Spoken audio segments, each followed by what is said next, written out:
Baik, sekarang saya akan memberikan kuliah mengenai ekonomi sumber daya alam dan lingkungan.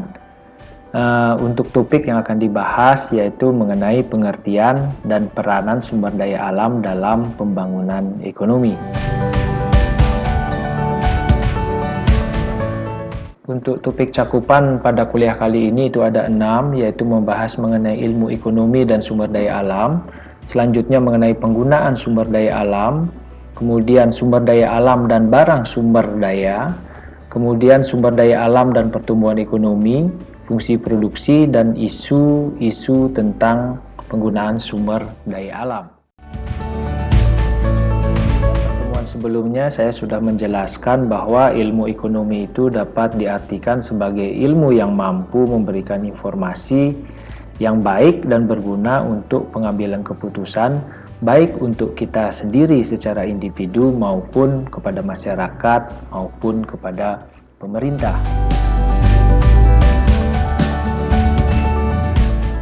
Berikut ini adalah hal-hal yang perlu diperhatikan dalam penggunaan sumber daya alam. Dan ini adalah sebuah fakta bahwa ukuran bumi kita itu ukurannya selalu tetap, sementara itu jumlah penduduk, penggunaan sumber daya alam itu terus meningkat dan aktivitas manusia juga meningkat. Dan efeknya yaitu jumlah produksi atau pencemaran yang dihasilkan juga meningkat. Nah, dengan adanya fakta seperti ini, di mana kita hidup di planet bumi yang ukurannya selalu tetap dengan tingkat penggunaan sumber daya alam yang relatif meningkat dan tingkat penyerapan limbah yang juga relatif tetap. Dan apabila manusia mulai proses teknologi, kemudian kota-kota, industri, dan pertanian mulai membuang limbah sebagai produk sampingan proses kehidupan dan produksi, maka akibatnya adalah akan ada tekanan terhadap kemampuan dari lingkungan untuk membersihkan secara otomatis yang dipunyai oleh lingkungan secara alamiah. Dan ini dapat menyebabkan terjadinya keseimbangan ekologi akan lenyap atau bahkan terganggu.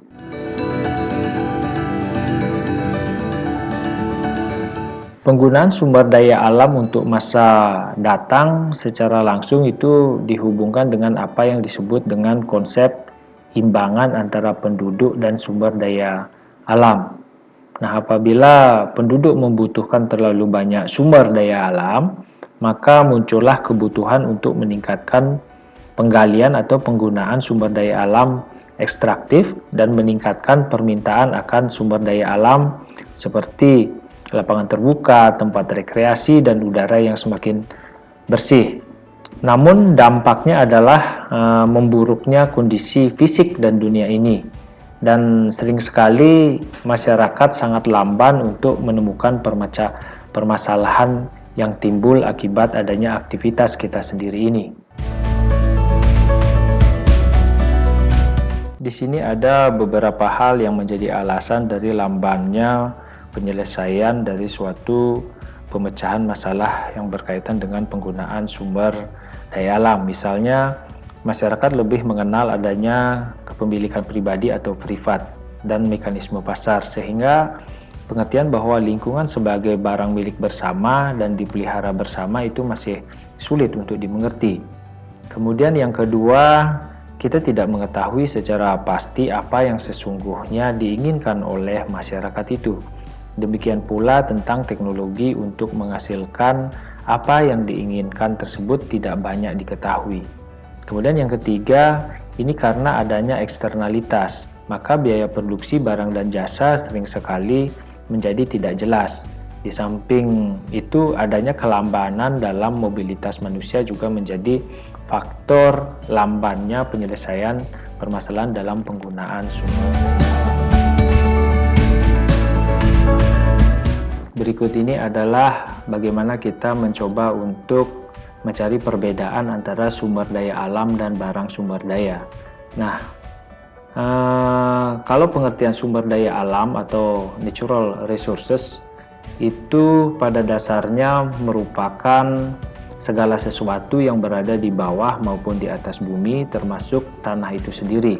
artinya adalah sesuatu yang masih terdapat di dalam maupun di luar bumi yang sifatnya masih potensial dan belum dilibatkan dalam proses produksi untuk meningkatkan tersedianya barang dan jasa dalam perekonomian. Nah, sedangkan yang dimaksud dengan barang sumber daya itu adalah sumber daya alam yang sudah diambil dari dalam atau dan di atas bumi dan siap digunakan serta dikombinasikan dengan faktor-faktor produksi lainnya sehingga dapat dihasilkan luaran baru yang berupa barang dan jasa bagi konsumen maupun untuk produsen. Di sini saya akan menyampaikan bahwa hubungan antara pertumbuhan ekonomi dan tersedianya sumber daya alam itu tidak sama dengan hubungan antara pertumbuhan ekonomi dan tersedianya barang sumber daya yang dipakai dalam proses produksi. Nah, di sini biasanya semakin cepat pertumbuhan ekonomi akan semakin banyak barang sumber daya yang diperlukan dalam proses produksi yang pada gilirannya akan mengurangi tersedianya sumber daya alam yang ada di dalam bumi. Karena barang sumber daya itu harus diambil dan tempat persediaan atau stok sumber daya alam itu sendiri. Nah, dengan demikian dapat dikatakan adanya hubungan yang positif antara jumlah dan kuantitas barang sumber daya dan pertumbuhan ekonomi. Tetapi sebaliknya ada hubungan yang negatif antara pertumbuhan ekonomi dan tersedianya sumber daya alam yang ada di dalam bumi. Nah, di samping itu dengan pembangunan ekonomi yang cepat yang dibarengi dengan pembangunan pabrik, maka akan tercipta pula pencemaran lingkungan yang semakin membahayakan kehidupan manusia. Kita membahas mengenai fungsi produksi. Nah, kalau fungsi produksi itu otomatis berkaitan dengan suatu input, proses, kemudian menghasilkan suatu output.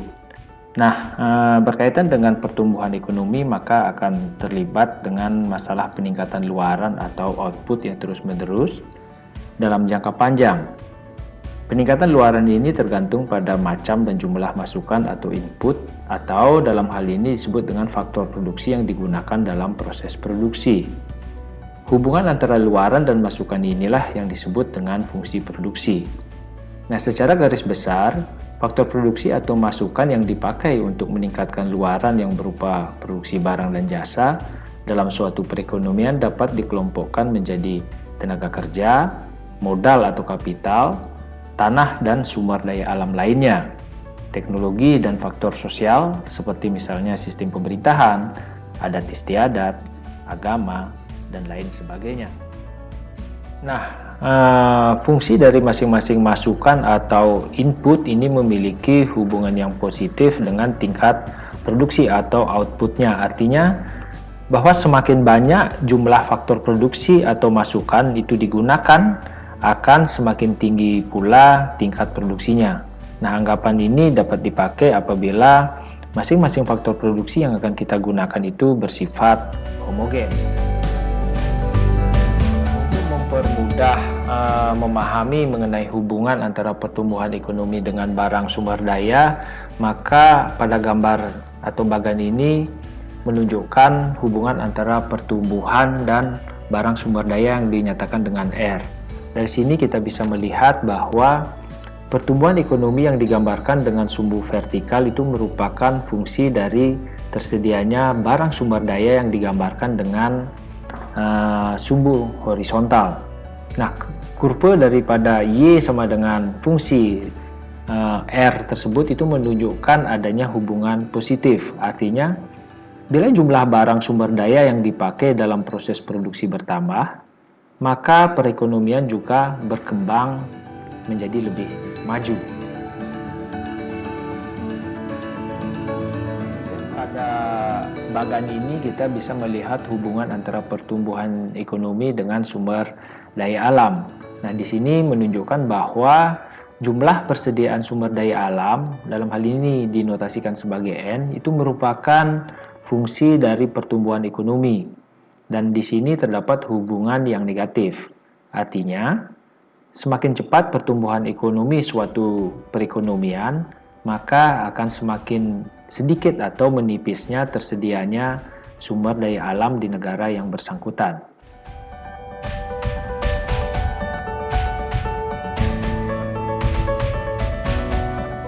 Nah, dari bagian ini kita bisa melihat hubungan pertumbuhan ekonomi dengan pencemaran. Hubungannya terlihat memiliki korelasi yang positif, yaitu bahwa semakin giat pembangunan ekonomi, maka semakin tinggi pula derajat pencemaran lingkungan. Jadi di satu pihak, kegiatan produksi barang dan jasa menghasilkan sesuatu yang berguna untuk meningkatkan kesejahteraan hidup penduduk atau masyarakat, namun di sisi lain karena adanya pencemaran lingkungan akan menjadi faktor yang menekan kesejahteraan hidup penduduk. Dari bagian ini kita bisa melihat hubungan antara jumlah penduduk, pertumbuhan ekonomi, barang sumber daya alam dan lingkungan. Dengan berkembangnya jumlah penduduk, perekonomian harus lebih banyak menyediakan barang dan jasa demi mempertahankan atau mempertinggi taraf hidup suatu bangsa. Namun peningkatan sumber produksi barang dan jasa akan menuntut lebih banyak produksi barang sumber daya alam yang harus digali atau diambil dari persediaan sumber daya alam itu sendiri. Nah, sebagai akibatnya, sumber daya alam menjadi semakin menipis. Di samping itu, pencemaran lingkungan semakin meningkat pula dengan semakin meningkatnya laju pertumbuhan ekonomi. Jadi dengan pembangunan ekonomi yang menghasilkan pertumbuhan ekonomi akan terjadi pula dua macam akibat, yaitu di satu pihak memberikan dampak positif bagi kehidupan manusia, seperti misalnya tersedianya barang dan jasa dalam perekonomian, namun di sisi lain terdapat dampak negatif bagi kehidupan manusia berupa pencemaran lingkungan dan menipisnya persediaan sumber daya alam. Nah, pencemaran lingkungan ini menyebabkan timbulnya gangguan kesehatan, kurang nyamannya kehidupan, sedangkan berkurangnya persediaan sumber daya alam akan mengurangi kemudahan dalam penyediaan barang dan jasa, terutama bagi pemenuhan kebutuhan manusia. Nah, oleh karena itu, pembangunan ekonomi di sini haruslah bersifat pembangunan yang berwawasan lingkungan dan tidak menguras sumber daya alam. Dalam hal ini sering disebut dengan pembangunan ekonomi yang berkelanjutan. Kemudian ini adalah beberapa isu tentang sumber daya alam, misalnya adanya embargo terhadap sumber daya alam tertentu oleh suatu organisasi atau negara tertentu. Yang terbaru adalah adanya tentangan produk CPO kita oleh negara-negara Eropa, itu yang terbaru. Kemudian yang kedua adanya eksploitasi sumber daya alam yang berlebihan, kemudian kurang pahamnya kita tentang peran penting sumber daya alam dan lingkungan bagi pertumbuhan ekonomi. Kemudian kita juga semakin tergantung kepada sumber daya alam yang semakin rendah kualitasnya dan semakin memburuknya keadaan lingkungan. Dan ini adalah beberapa isu tentang sumber-sumber daya alam yang ada di sekitar kita, walaupun sebenarnya banyak sekali ada isu-isu permasalahan lingkungan yang belum saya sampaikan dan belum diangkat ke permukaan. Nah, untuk kuliah ekonomi sumber daya alam dan lingkungan ini saya cukupkan sampai di sini. Semoga bisa dipahami dan dimengerti. Untuk itu saya sampaikan terima kasih.